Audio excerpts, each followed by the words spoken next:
In the year 2016, a video of Mamadou NDiaye battling it out against Tacko Fall got almost 1 million views on YouTube. NDiaye was going viral for his 7'6" height, his 8'3" wingspan, and the fact that he didn't even have to jump to dunk. But it's now been 5 long years since he blew up, and we haven't heard much from him ever since this game. So what happened to him, and how is it possible for one of the tallest basketball players in the world to not reach the big leagues? But before we hop into this question, just be sure to subscribe to the channel. I post NBA videos multiple times a week, and trust me, I have big things coming soon, and you are not gonna want to miss out on what is next. And with that, let's jump straight into this. Mamadou NDiaye grew up a typical kid. He grew up in Senegal, ironically the same place Tacko Fall was born, and just by chance, one day an assistant coach at the college UC Irvine named Amadou Koundoul stumbled upon him playing a pickup basketball game when he was very young. The coach was stunned at his height and invited him to come to the US and develop his skills. NDiaye accepted, but as it turns out, this invite would not only be amazing for his basketball career, but it would also save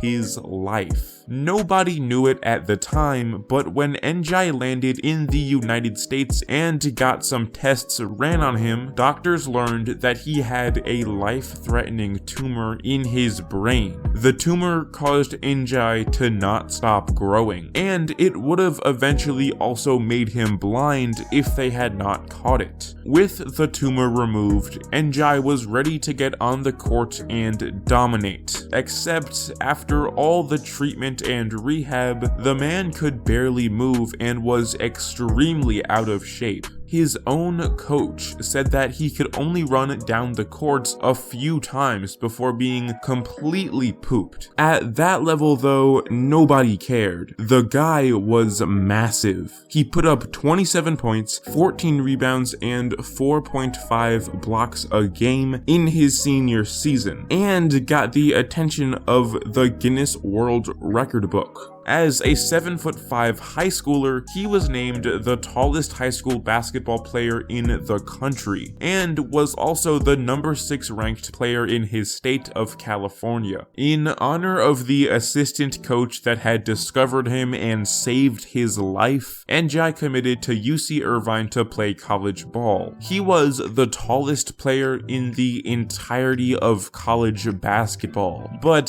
he couldn't get a lot of playing time. NDiaye was very slow and very foul prone. UC Irvine also ran a zone defense that had NDiaye in the middle of the paint the whole time, and as a result, he was constantly racking up 3-second violations, so much so to the point where he was one of the most turnover-prone big men in the country. NDiaye only played between 20 to 24 minutes per game in each of his 3 years at UC Irvine. He also had a foot injury in year number 2 that put him out for half the season, and with his height and build, people feared that this injury was a sign of many more to come. In his final year of college, NDiaye averaged 23 minutes, 12 points, 7 rebounds, and 2 blocks. Feeling confident, he declared for the 2016 NBA draft and skipped his final year of college, but that would soon be a decision he would definitely regret. NDiaye unfortunately went undrafted in the draft, and this was for many reasons. Aside from the fouling, turnovers, and injuries, he was arguably more freakishly slow than he was freakishly tall. He was in good shape and was definitely strong enough to be an NBA NBA player, but his body simply wouldn't let him move, and there was nothing he could do to change that. If you take a look at NDiaye's college highlights, it's very obvious that he really is just a tall guy and sadly brings nothing else. His post-ups are awkward, slow, and take up most of the shot clock. And all those points he gets from catching the ball over opponents and dunking without jumping aren't going to fly in the NBA. Teams would crowd the paint, deny the pass, and then jump up and swat his shots if they ever saw him try that, because they can get up much higher than him with their insane athleticism. Remember, NDiaye can barely jump, barely run, and really barely do anything except be big. The real test for NDiaye would come when he faced 7'5" center Tacko Fall. And in this clash of the Goliaths, the world learned that the man simply wasn't good at basketball. That game, NDiaye only had one field goal. He was blocked 4 times by Tacko and got 4 fouls and shot 20% from the field in only 19 short minutes. Look at this play here on defense. Tacko doesn't even have to move to lose NDiaye and get the easy slam. This game totally exposed the fact that there's levels to this game. And if Tacko is at the bench warmer NBA player level, then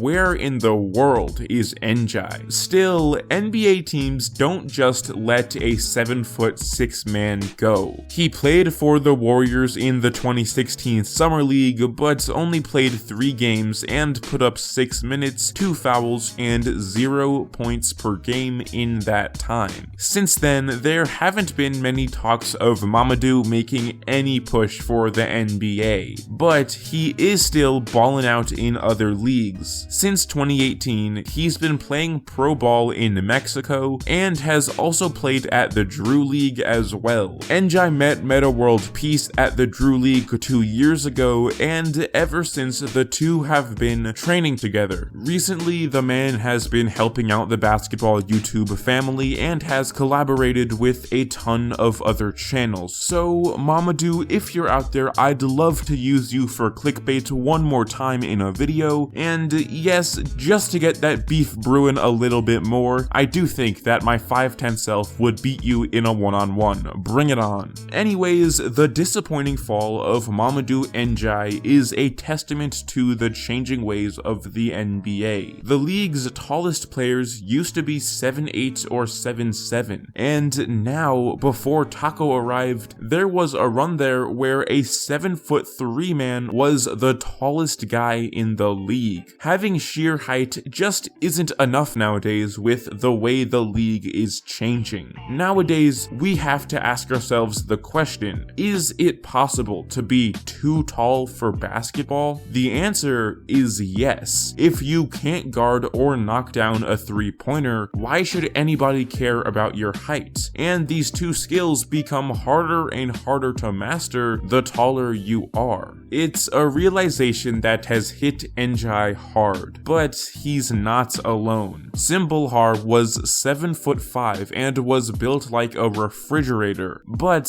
he only had a 3-minute NBA career. Bob Wagner stood at 7'8", and yet he never even got close to Division I college ball. And even Tacko Fall, who can move well and is much better adjusted to the modern game, barely gets any minutes on a team that doesn't even have a good center. The days of Manute Bol and George Murzan are simply over, and because of that, we are going to see a lot of stories just like Mamadou NDiaye's in the very near future. These massive freaks of nature simply aren't as valuable as they used to be, so the next time you see one dominating in a high school mixtape, don't be deceived. And that is where we are going to conclude today's video. If you enjoyed it, be sure to subscribe to the channel. I mean, you already made it all the way to the end, so clearly you liked something about it, so why not just click that little red button? It takes like half a second, come on now. And with that,